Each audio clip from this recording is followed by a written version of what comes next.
Hello दोस्तों, कैसे हो आप सब। आई होप आप सब अच्छे होंगे दोस्तों। जैसा कि आप सभी को पता है कि आरआरबी एनटीपीसी का एग्जाम स्टार्ट हो चुका है दोस्तों। इसी के आधार पर मैथ्स के पेपर का सॉल्यूशन करवाने वाला हूं। ठीक है दोस्तों, जो 16 मार्च की फर्स्ट शिफ्ट में पूछा गया है। ठीक है दोस्तों, 100% रियल क्वेश्चन है दोस्तों। इस टाइप से क्वेश्चन पूछे जा रहे हैं। ठीक है दोस्तों, 13 संख्याओं का औसत 8 है। यदि 7 से गुणा करें सभी को तो नया औसत क्या होगा, ए बी की वैल्यू दे दी गई है। इस टाइप से क्वेश्चन पूछे जा रहे हैं। तो आपको क्या करना है, वीडियो को पूरा देखना है, तभी आपको समझ में आएगा। और आपको क्या करना है, वीडियो को पॉज करना है, सारे क्वेश्चन को खुद से सोल्व करना है। यकीन मानो दोस्तों, यदि आप इन क्वेश्चनों को सोल्व कर लेते हो तो आप एग्जाम में बहुत अच्छा स्कोर करके आओगे। यानी यहाँ पर आप सोल्व कर रहे हो ना दोस्तों, तो वहां पर भी आप सोल्व कर लोगे। ठीक है, तो दोस्तों एग्जाम रिव्यू की बात करें दोस्तों, तो 25 क्वेश्चन 30 क्वेश्चन तो क्या है, मैथ्स के आ रहे हैं, 30 क्वेश्चन रीजनिंग के आ रहे हैं। ठीक है, और बाकी जो बची जीके, ठीक है, 40 नंबर की जीके आ रही है। ठीक है दोस्तों, तो उसमें से 30 क्वेश्चन तो शायद मतलब जो है जीके के है। बाकी करंट है दोस्तों, वो है 10 या 15 की। ठीक है, इसमें से थोड़ा सा कम कर सकते हो। ठीक है, तो 15 के समथिंग तो करंट अफेयर आ रही है दोस्तों, और 25 के समथिंग जो जीके आ रही है। पिछली बार क्या था दोस्तों, मतलब जीके का लेवल कम था और करंट का अफेयर का ज्यादा लेवल था। ठीक है, तो यही थोड़ा सा पैटर्न में चेंज हुआ, बाकी मैथ्स वही आ रही है दोस्तों। और पीवाईक्यू है, जिसने भी भाई ने ग्रुप डी का एग्जाम दिया या आरआरबी के किसी भी एग्जाम को दिया है, ठीक है, सेम टू सेम मैथ और रीजनिंग में कोई भी चेंज नहीं है दोस्तों। वही क्वेश्चन पूछे जा रहे हैं और रीजनिंग बिल्कुल ईजी आ रही है, कोई डरने वाली बात नहीं है। आप आराम से इजीली कर लोगे, है ना। बस आपको जीके में रिवीजन कर लेना है, और जो मैथ्स के जो रिवीजन वाले क्वेश्चन करा रहे हैं ना, वो देख लेना है। ठीक है, ज्यादा कुछ नहीं पढ़ना है, बस प्रैक्टिस आपकी जरूरी होनी चाहिए, है ना। और टाइम मैनेजमेंट का जरूर ध्यान रखना है दोस्तों, है ना। टाइम मैनेजमेंट बहुत ही ज्यादा रोल करता है एग्जाम में। यदि आपने हमारे चैनल को सब्सक्राइब नहीं किया तो प्लीज सब्सक्राइब कर लीजिए दोस्तों, और वीडियो को शेयर कर दीजिए अपने दोस्तों तक, और लाइक करना ना भूले। ठीक है दोस्तों, चलिए शुरू करते हैं दोस्तों। पहला ही क्वेश्चन है दोस्तों, 346 मीटर और 319 मीटर दो लंबी ट्रेन है। क्रमशः उसकी चाल दे रखी है दोस्तों, एक को 67 किलोमीटर प्रति घंटा, एक की 59 किलोमीटर प्रति घंटा की चाल से समांतर पटरियों पर एक दूसरे की ओर गतिमान है। ठीक है दोस्तों, तो वो एक दूसरे को कितने सेकंड में पार करेगी। ठीक है, तो ये दोस्तों इसको कैसे सोल्व करेंगे दोस्तों। तो दोस्तों चालों का तो योग, लंबाई का तो योग हो जाता है, और चालों का अंतर भी हो जाता है, और योग भी हो जाता है। ठीक है, तो यही ध्यान रख लेना दोस्तों। विपरीत होता है तब तो योग होता है, और समांतर मतलब एक साथ समान दिशा में चल रही है ना, तब माइनस होती है चाल, है ना। तो ये अपने को ध्यान रख लेना है, और लंबाई हमेशा प्लस होती है। ठीक है, तो यहाँ पर दोस्तों लंबाई को जोड़ दो दोस्तों, तो 9 और 6 कितना हो जाएगा, 15 का 5 आ जाएगा यहाँ पर, हासिल का 1 5 4 1 5 और 1 6। ठीक है, तो यहाँ पे 6 आ जाएगा दोस्तों, और 3 3 6, तो 665 तो टोटल उनकी लंबाई हो चुकी है मीटर में। ठीक है, ये अपने को ध्यान रख लेना। और दोस्तों जो चालें दे रखी है और एक दूसरे की ओर जा रही है, एक दूसरे की ओर का मतलब है विपरीत दिशा में, है ना। तो ये चालें आपस में जुड़ेगी। ठीक है, तो यहाँ पर चालों का योग हो जाएगा दोस्तों, 9 और 7 कितना हो जाता है दोस्तों, तो वो होता है 16। 16 कहाँ जाएगा, 1 हासिल का 1 6 और 6 12। ठीक है, यहाँ पे 126 किलोमीटर प्रति घंटा में है ना। इसको मीटर पर सेकंड में बदलने के लिए 5/18 से गुणा कर देंगे।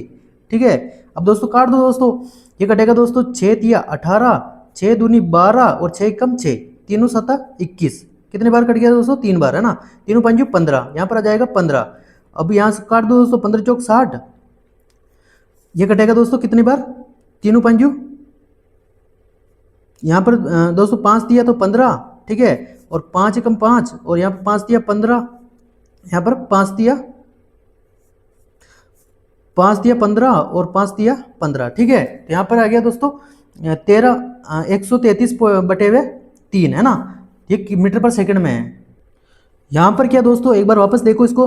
ठीक है, तो यहाँ पर दोस्तों 3 बचा ना, तीनों 7 21, तो ये 7 बार कटेगा। ठीक है, और यहाँ पर 5 बचा। ठीक है, तो यहाँ पर बचा दोस्तों 5। ठीक है, अब 5 से इसको काटा तो 5 एकम 5, और 5 दिया 15 और 5 दिया 15, है ना। तो 133 बार कटेगा दोस्तों, और यहाँ पर नीचे 7 बचेगा, है ना। तो ये अपने को ध्यान रख लेना है। ठीक है, 7 से काट दो दोस्तों, ये 7 से कटेगा दोस्तों कितनी बार, तो ये कटेगा दोस्तों 7 कम 7। ठीक है, और यहाँ पे कितना बचेगा, 6 7 ना 63, है ना। तो ये 19 बार कटेगा, है ना। और ये किस में आएगी दोस्तों, ये सेकंड में आया है ना। तो 19 सेकंड का समय लगेगा दोस्तों एक दूसरे को पार करने में। यही इस क्वेश्चन का राइट आंसर हो जाएगा दोस्तों, जो ऑप्शन में दिया हुआ था। ठीक है दोस्तों, नेक्स्ट क्वेश्चन है दोस्तों, कैलकुलेशन का थोड़ा सा ध्यान रख लेना है, मिस्टेक्स हो सकती है ना। नेक्स्ट क्वेश्चन है दोस्तों, एक आदमी 12 सामान वस्तुओं को कुल 20 रुपए में खरीदता है। ठीक है, यदि वे उनमें से प्रत्येक को कितने में बेच रहा है दोस्तों, 2.1 रुपये में बेचता है, तो उसका लाभ प्रतिशत ज्ञात करो। ठीक है दोस्तों, तो 20 रुपये में कोई सामान खरीद रहा है दोस्तों, ठीक है, और कितने सामान खरीद रहे हैं दोस्तों, 12, तो 12 का भाग दे देंगे तो एक वस्तु का आ जाएगा प्राइस। और यहाँ पर भी दोस्तों प्रत्येक वस्तु को, यानी एक वस्तु की वैल्यू दे रखी है, इतने में बेच रहा है, यहाँ पर 2.1 में बेच रहा है। ठीक है, इसमें तो इसने खरीदी और इसमें इसको बेच दी, तो दोस्तों इसको काट दो दोस्तों, 4 तिया 12, 4 5 20। ठीक है, अब दोस्तों 3 इधर जाकर गुणा हो जाएगा, है ना, तो यहाँ पर हो जाएगा दोस्तों 3, और यहाँ पर 3 दूना 6, है ना। अब दोस्तों यहाँ पर 5 की चीज तो खरीदी है और 63 में 5.3 में 6.3 में बेच रहा है, तो दोस्तों यहाँ पर अंतर कर लो दोस्तों, तो यहाँ पर अंतर आएगा दोस्तों, कितने का आएगा, तो 5 इसमें से घटा लो, यहाँ पर आएगा दोस्तों कितना, 3, 1.3 आएगा, है ना, 1.3 आएगा, उसमें 5 का भाग दे दो। ठीक है, अब दोस्तों क्या करेंगे, परसेंटेज में निकालने के 100 से गुणा कर देंगे। ठीक है, एक पॉइंट हटाया, यहाँ पे नीचे जीरो लगाएंगे, जीरो से ये जीरो कट जाएगा।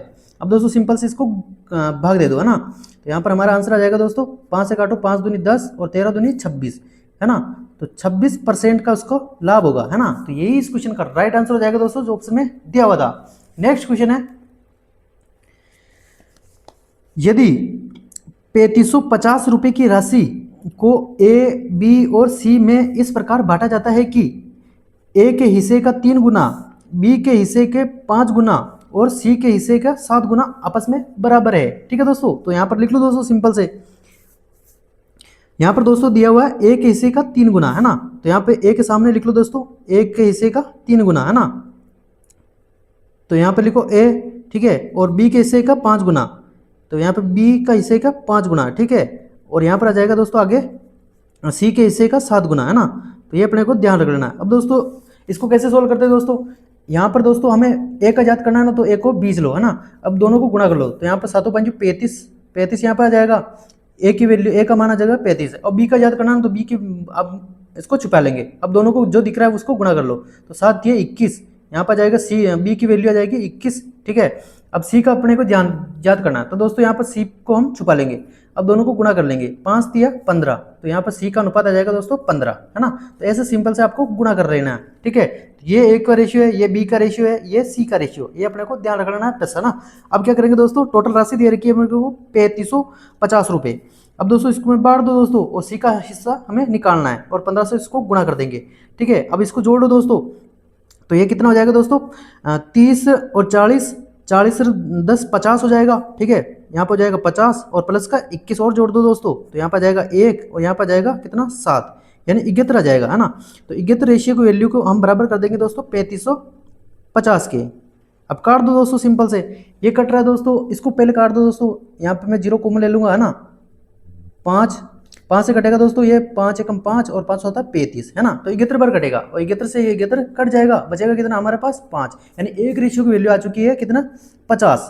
तो अब इसको दोस्तों हमें सी का हिस्सा पूछा गया है, तो सी का अनुपात क्या दोस्तों 15 है, 15 को हम 50 से गुणा कर देंगे, तो हमारा आंसर आ जाएगा दोस्तों 15×75, कितना आ जाएगा दोस्तों 750 रुपये, है ना। तो यही इस क्वेश्चन का राइट आंसर हो जाएगा दोस्तों, जो ऑप्शन में दिया हुआ था। तो इस टाइप से क्वेश्चन पूछे जा रहे हैं दोस्तों आपको, यदि आप इन क्वेश्चनों को सोल्व कर लेते तो आप एग्जाम में भी सोल्व कर लोगे, है ना। यहाँ पर सोल्व कर पा रहे हो, इसकी मतलब आपकी मैथ बहुत अच्छी है ना। नेक्स्ट क्वेश्चन है दोस्तों, यदि राम अपनी आय का 70% खर्च कर देता है, उसकी आय में 25% की वृद्धि की जाती है और व्यय में भी 10% की वृद्धि की जाती है, तो उसकी बचत में कितने प्रतिशत की वृद्धि होगी, ये पूछा गया है। ठीक है दोस्तों, तो आय अपने आप में क्या होती है 100% होती है। ठीक है, तो यहाँ पर दोस्तों उनकी आय जो है वो 100% है। ठीक है, उसका 70% वो खर्च कर देता है। ठीक है, तो 70% उसने खर्च कर दिया। ठीक है, तो बचा कितना उसके पास, 30 ही तो बचा होगा भाई, तो 30 को हम यहाँ पे दोस्तों इसको अनुपात में सरल कर लेंगे, है ना। तो यहाँ पे 0 से ये 0 कट जाएगा दोस्तों। ठीक है, ये 0 से 0 कट जाएगा। ठीक है, अब क्या कह रहा है दोस्तों, उसकी आय में 25% की वृद्धि की जा रही है। दोस्तों जब भी ऐसा क्वेश्चन आए तो हमको डायरेक्ट जो परसेंट में वृद्धि की जाती है ना, उससे गुणा कर देना है। तो यहाँ पर दोस्तों 25% की वृद्धि कर रहा है ना, और यहाँ पर क्या कर रहा है दोस्तों, उसके व्यय में, तो व्यय क्या है दोस्तों, व्यय खर्च ही तो है ना। तो यहाँ पर दोस्तों खर्च क्या है दोस्तों, तो वो 7 है ना। तो यहाँ पर दोस्तों इसके सामने लिख दो 10% की वृद्धि। हमें पूछा गया दोस्तों उसकी बचत में कितनी प्रतिशत की वृद्धि होगी, यहाँ पे x मान लो। अब क्या करेंगे दोस्तों, इसको इससे गुणा कर देंगे, यहाँ पे कितना हो जाएगा दोस्तों 250 हो जाएगा। यहाँ इसको गुणा करेंगे तो यहाँ पर 70 हो जाएगा। अब इनका डिफरेंस कर लो, कितना आएगा दोस्तों, तो घटा लो दोस्तों। तो यहाँ पर घटाएंगे तो यहाँ पर आएगा दोस्तों कितना, 0। और यहाँ पर दोस्तों 15 में से 7 गया तो कितना आएगा, 8।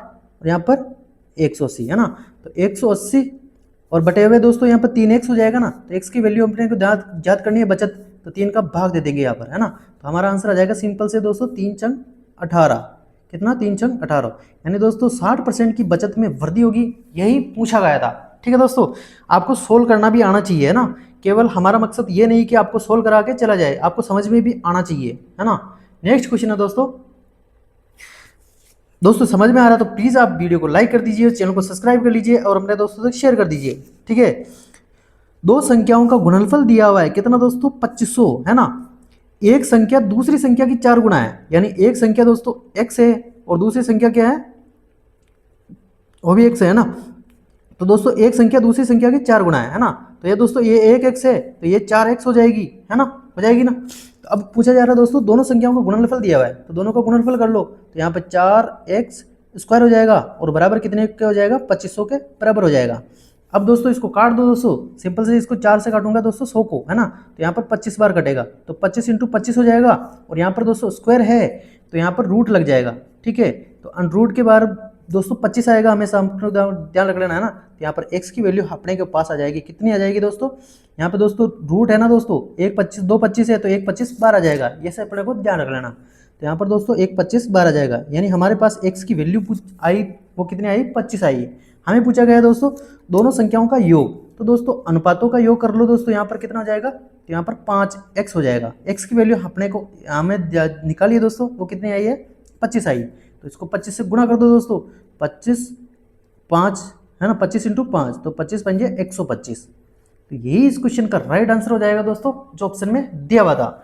नेक्स्ट क्वेश्चन है दोस्तों इस टाइप से भी क्वेश्चन पूछे जा रहे हैं यानी बाहर दे दिया गया है और भिन्न में परिवर्तित करना है। ठीक है दोस्तों, तो इसको यहाँ पर दोस्तों पॉइंट के पहले है तो हम इसको सिंपल से ऐसे ही लिख लेंगे। ठीक है, अब क्या करेंगे दोस्तों, इसको जो ये वाली संख्या है ना दोस्तों पॉइंट के बाद, इसको हम सोल्व करेंगे दोस्तों। जितने पर बार होता है ना उतने 9 लगते हैं और जितने पे बार नहीं होता है उतने 0 लगते हैं, ये अपने को इसमें इस वाले क्वेश्चन में ध्यान रख लेना है। तो यहाँ पर दोस्तों 45 पे बार है ना दोस्तों, तो यहाँ पर 2 9 आएगा और 3 पर बार नहीं है तो 1 0 आएगा। ठीक है, अब सिंपल से इसको यहाँ पर लिख लेंगे 345 और माइनस में करेंगे दोस्तों जिस पे बार नहीं है ना, तो इस पे बार नहीं है ना तो 3 इसमें से माइनस कर देंगे।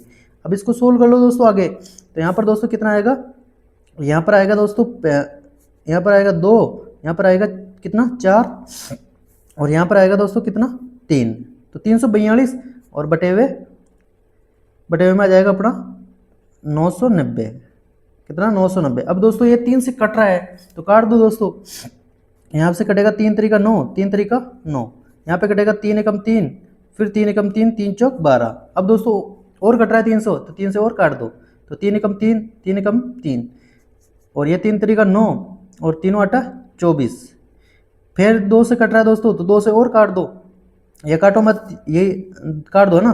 तो यहाँ पर आएगा दोस्तों कितना 19, 2 से काटेंगे तो यहाँ पर आएगा दोस्तों 55। यहाँ पे बचा दोस्तों 2 तो यहाँ पे आगे लिख दो, है ना। अब इसको सोल्व कर लो, तो दोस्तों 55 को 2 से गुणा करेंगे तो कितना आएगा 110, 110 में 19 जोड़ दो तो यहाँ पर कितना आएगा 9, यहाँ पर आएगा 2 1, है ना, और बटे में 55।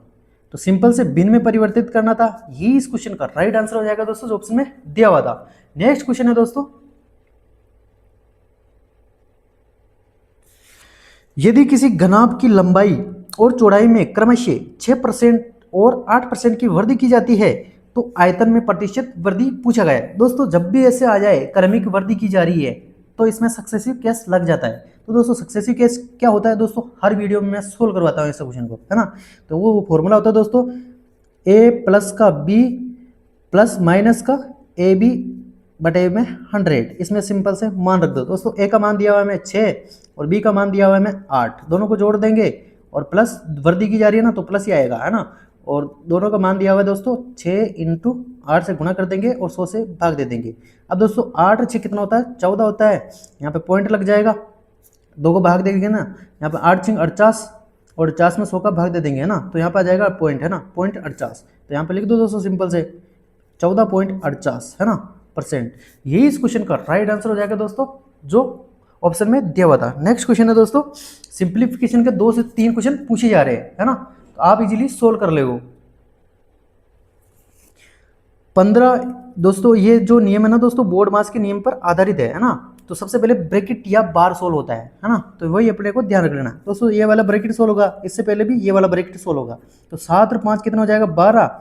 12 में 3 का भाग दे देंगे, कितने बार जाएगा दोस्तों, 3 चौक 12, यानी 4 बार जाएगा। 4 प्लस का 4 कितना हो जाएगा, 8। अब दोस्तों यहाँ पर डिवाइड है, ये डिवाइड होगा पहले, तो इसको भाग दे दो दोस्तों, तो 8 दूनी 16। यहाँ पर 2 आया, 2 माइनस में है दोस्तों और 15 प्लस में है, तो घटेगा तो कितना आएगा हमारा आंसर, 13, है ना। तो ये इस क्वेश्चन का राइट आंसर हो जाएगा दोस्तों, जो ऑप्शन में दिया हुआ था। नेक्स्ट क्वेश्चन है दोस्तों, ये क्वेश्चन दोस्तों इस टाइप से भी पूछा गया है, ठीक है दोस्तों। 13 संख्याओं का औसत क्या दिया हुआ दोस्तों, तो 8 है। यदि सभी को 7 से गुणा किया जाए तो नया औसत क्या होगा। तो दोस्तों जब भी ऐसा क्वेश्चन पूछा जाए और एवरेज दिया जाए हमें 8 और सभी को गुणा कर रहे हैं, है ना, सारी संख्याओं को, तो दोस्तों उस एवरेज को 7 से गुणा कर दो, सिंपल से हमारा आंसर आ जाएगा। तो दोस्तों यहाँ पर पुराना एवरेज क्या है दोस्तों, तो वो 8 है और सभी को किससे 7 से गुणा कर रहे हो, तो इस एवरेज को भी हम 7 से गुणा कर देंगे, तो नया एवरेज पूछा गया था, तो 7 8 56।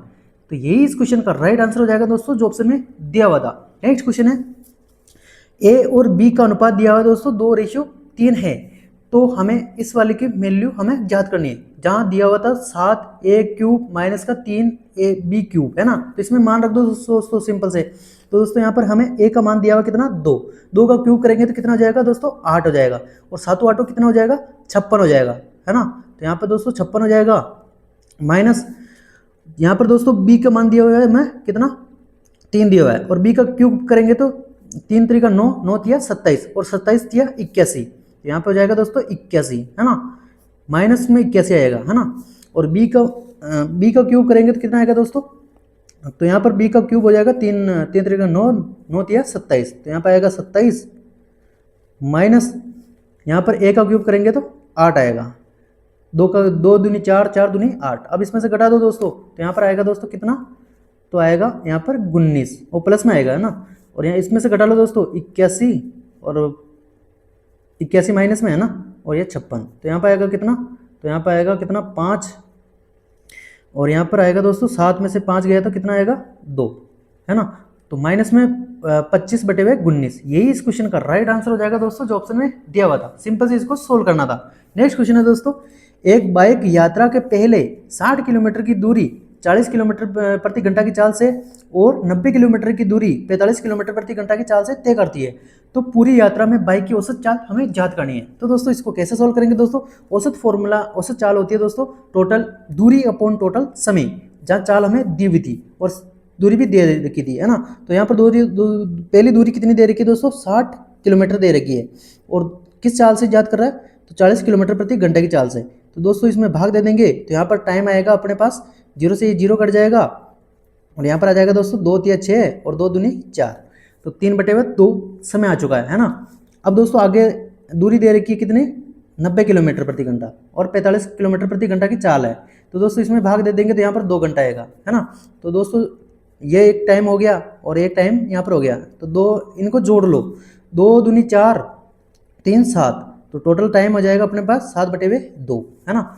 अब टोटल दूरी कितनी है दोस्तों, 9 और 6 15, यानी 150 किलोमीटर की दूरी है दोस्तों, और 7/2 किलोमीटर प्रति घंटे में तय कर रहा है। तो औसत चाल ही तो पूछी गई, टोटल दूरी अपॉन टोटल समय, तो इसमें भाग दे देंगे, तो यहाँ पर आ जाएगा दोस्तों कितना, 300/2 में आ जाएगा 7।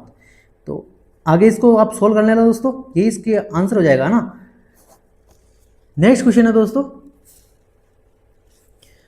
500 रुपये के अंकित मूल्य वाली एक वस्तु पर रवि 36% और 5% की क्रमिक छूट दी गई है, जबकि प्रभात को 40% की एकल छूट दी गई है, तो किसने अधिक भुगतान किया और कितना किया, है ना। तो ऐसा क्वेश्चन पूछा गया है, तो इसको कैसे सोल्व करेंगे दोस्तों, सिंपल से इसमें हम सक्सेसिव वाला केस लगा लेंगे, जब भी क्रमिक छूट दे दी गई हो, है ना। तो दोस्तों यहाँ पर फॉर्मूला लगा लो दोस्तों, a प्लस का b माइनस का ab/100। तो यहाँ पे मान रख लो दोस्तों, a का मान दिया हुआ कितना, 36, और प्लस का 5% माइनस 36 इंटू 5/100।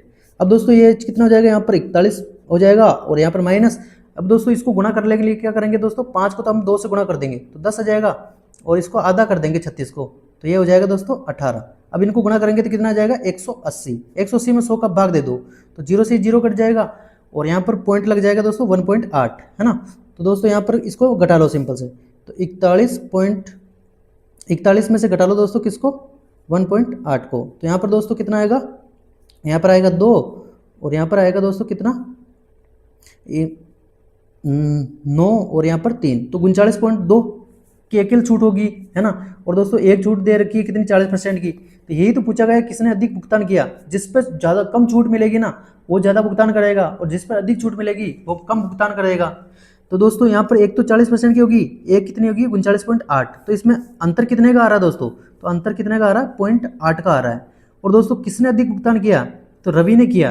रवि ने भाई इतना ही तो एकल छूट हुई, और बाकी प्रभात को तो 40% की हो रही है, तो ये निकाल लो दोस्तों इसका 500, यहाँ पर दिया हुआ है दोस्तों कितना 500 अंकित मूल्य दिया हुआ है, और इसका 0.8% निकाल लो, है ना। तो यहाँ पे 0 हटाएंगे, यहाँ पे 0 लग जाएगा, 2 0 से ये 2 0 कट जाएगा, 5 8 40, तो यहाँ पर आएगा 40, और ये 1 0 से कट जाएगा, तो 4 रुपये अधिक भुगतान किया किसने, रवि ने, तो यहाँ पर ये रवि हो जाएगा, है ना। तो यही इस क्वेश्चन का राइट आंसर हो जाएगा दोस्तों जो ऑप्शन में दिया हुआ था। नेक्स्ट क्वेश्चन है दोस्तों सिंपल इंटरेस्ट से क्वेश्चन पूछे जा रहे हैं, है ना। तो ये सर टाइम पीरियड वाले क्वेश्चन पूछे जा रहे हैं, है ना, तो ये आपको ध्यान रख लेना कैसे सोल्व होगा, है ना। तो यहाँ पर दोस्तों सबसे पहले हमें टाइम निकालना होता है। तो दोस्तों 22 फरवरी 2024 ये लीप ईयर होता है, तो यहाँ पर दोस्तों फरवरी 29 की हो जाएगी, उसमें से 22 घटाएंगे तो यहाँ पर 7 दिन बचेंगे, है ना। और दोस्तों मार्च, फरवरी के बाद मार्च आता है, मार्च पूरा 31 का महीना होता है, फिर 23 अप्रैल तक हमें जोड़ना है, तो 23 अप्रैल इसमें सिंपल से जोड़ दो, तो ये यहाँ पे कितना हो जाएगा दोस्तों, 7 4 11 का 1, हासिल का 1, 3 3 6 61 हो जाएगा। अब दोस्तों हमें राशि दे रखी कितनी, 3000 रुपये दे रखा है ना, तो 3000 रुपये की राशि है दोस्तों, उस पर रेट दे रखी है हमें, उसको गुणा कर देंगे 7.2 से, और टाइम पीरियड हमारे पास आ चुका है दोस्तों 61 दिन, उसको साल में बदलने के लिए 365 का भाग दे देंगे, 365 नहीं 366 का देंगे, क्योंकि लीप ईयर है ना दोस्तों, तो लीप ईयर का जो दिन होता है दोस्तों वो 366 होते हैं, और सामान्य वर्ष के दोस्तों 365 होते हैं, ये अपने को ध्यान रखना, और 100 से भाग दे देंगे। यही तो एसआई का फॉर्मूला होता है, मूलधन इंटू दर इंटू समय। तो अब भाग दे दो दोस्तों सिंपल से, तो 2 0 से ये 2 0 कट जाएगा, 1 पॉइंट हटाया नीचे 0 लगाएंगे तो 1 0 से ये 0 भी कट जाएगा। अब काट दो दोस्तों, ये कितने बार कटेगा, 6 बार कटेगा ना, 1/6। अब काट दो आगे, तो यहाँ पर दोस्तों 3 दूना 6, और 2 से काटोगे 72 को कितने बार कटेगा, 2 3 6 और 2 6 12, तो ये 36 बार कटेगा। तो 36 रुपये इस क्वेश्चन का राइट आंसर हो जाएगा दोस्तों जो ऑप्शन में दिया हुआ था। नेक्स्ट क्वेश्चन है, ए और बी मिलकर एक काम को 8 दिनों में कर सकते हैं, तो इसको कैसे सोल्व करेंगे दोस्तों, यहाँ पे लिख लो ए प्लस का बी दोनों मिलकर कर रहे हैं ना, तो ऐसे ही सोल्व करते हैं। तो 8 दिन में कर रहा है, बी अकेला उस काम को 12 दिनों में करता है, तो बी अकेला उसे 12 दिन में पूरा कर सकता है। तो दोस्तों इनका एलसीएम ले लेंगे, है ना, जो टोटल वर्क के बराबर होता है। तो दोस्तों इसका एलसीएम आ जाएगा कितना, 24 आ जाएगा, 8 या 24 और 12 दूनी 24, तो यहाँ पर आ जाएगा, ये इनकी एफिशिएंसी का रेशियो आ जाएगा। अब क्या कह रहा है दोस्तों, ए अकेला, ए की एफिशिएंसी कितनी है यहाँ पर दोस्तों, तो यहाँ पर दोनों की मिलकर 3 है और बी की 2 है, तो यहाँ पे बी की रखेंगे तो ए की आ जाएंगे ना भाई, दोनों की तो 3 है, बी की अकेले की 2 है, तो ए की आ जाएगी 1, तो ए की एफिशिएंसी आ चुकी है दोस्तों हमारे पास 1। तो दोस्तों ए अकेला शुरू करता है और 4 दिन बाद, तो 4 दिन तक काम किया ना, तो कितना काम हो जाएगा, 4 एकम 4, तो 4 काम हो चुका है। टोटल काम था 24, उसमें से 4 घटा लो, कितना काम हो चुका है, तो 4 काम हो चुका है। अब बचा कितना, 20 काम बचा है।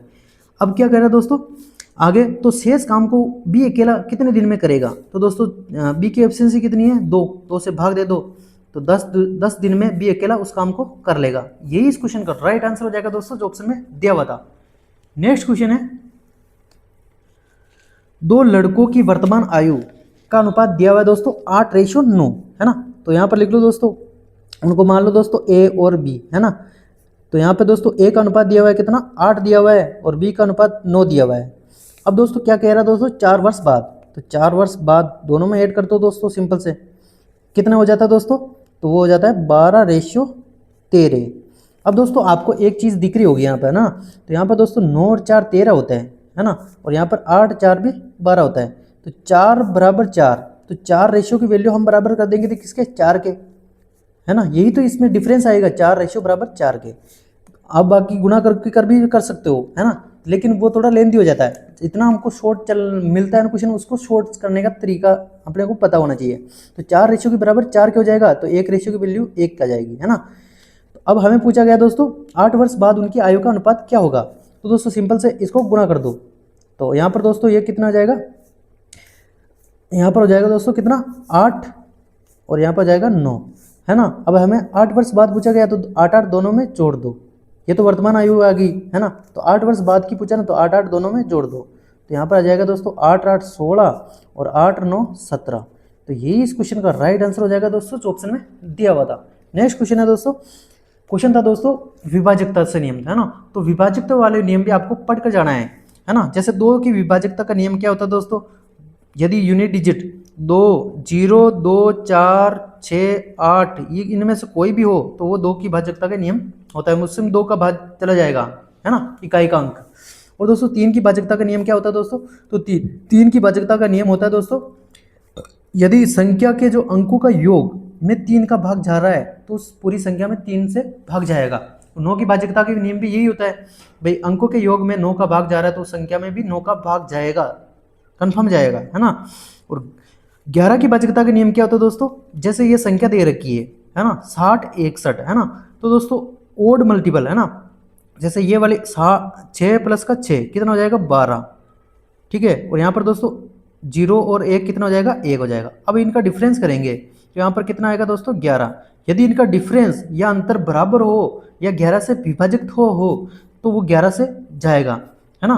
तो ये नियम आपने को ध्यान रख लेना है। और 4 के विभाजकता का नियम कहता है लास्ट के 2 जो अंक है ना दोस्तों यूनिट डिजिट, है ना, तो उसमें यदि 4 का भाग जा रहा है तो उस संख्या में पूरी में 4 का भाग जाएगा। ये अपने को ध्यान रख लेना दोस्तों, छोटी सी नॉलेज दे रहा हूँ मैं आपको, है ना, बाकी बहुत काम आती है एग्जाम में, है ना। ये अपने को ध्यान रख लेना। और आप ऐसी ट्रिक लगाकर आप क्वेश्चंस को भी सोल्व कर सकते हो जिसमें 8 का मल्टीपल हो, 9 का मल्टीपल हो, 3 का मल्टीपल हो, है ना। तो ये अपने को ध्यान रख लेना है। 5 का मल्टीपल हो, 5 का मल्टीपल क्या होता है दोस्तों, यदि 5 से विभाजकता का नियम, यदि यूनिट डिजिट कितना 0 हो या 5 हो तो वो संख्या 5 से विभाजित होगी, है ना। ये अपने को ध्यान रख लेना है। और दोस्तों एक और कौन सा है, और 8 की विभाजकता का नियम कहता है दोस्तों, यदि लास्ट के 3 डिजिट में यदि 8 का भाग जा रहा है तो उस पूरी संख्या में 8 का भाग जाएगा निश्चित तौर पर। तो ये अपने को विभाजकता का नियम है दोस्तों, ध्यान रख लेना, वेरी वेरी इंपॉर्टेंट है, ठीक है। तो ये सारे क्वेश्चन मैंने करवा दिए दोस्तों, जो 16 मार्च की फर्स्ट शिफ्ट में पूछे गए दोस्तों, ये ठीक है। यदि आपने हमारे चैनल को सब्सक्राइब नहीं किया तो प्लीज़ सब्सक्राइब कर लीजिए दोस्तों, आप सभी के लिए बहुत ज़्यादा मेहनत की जा रही है, थोड़ी सी मेहनत आप कर दीजिए, वीडियो को लाइक कर दीजिए, चैनल को सब्सक्राइब कर लीजिए, ठीक है, और अपने दोस्तों से शेयर कर दीजिए। बाकी कमेंट करिए दोस्तों कैसे क्वेश्चन आ रहे हैं और भी जो नेक्स्ट शिफ्ट में, है ना, तो आप कमेंट कर दीजिए इस टाइप से क्वेश्चन पूछे जा रहे हैं, है ना। थोड़े से क्वेश्चन आप बता दीजिएगा, है ना, एक बंदा एक क्वेश्चन बताएगा, 2 क्वेश्चन बताएगा, तो ऐसे थोड़ी सी हेल्प हो जाएगी स्टूडेंट की, है ना। तो इतनी सी मेहनत आप कर दीजिएगा, है ना। थोड़ा सा नेगेटिव कमेंट कम करा करो, है ना, पॉजिटिव किया करो, जिससे मैं मोटिवेट रहूँ, है ना। बाकी सभी को बहुत दिल से थैंक यू और धन्यवाद। बाकी मिलते हैं नेक्स्ट वीडियो में, तब तक के लिए जय हिंद जय भारत।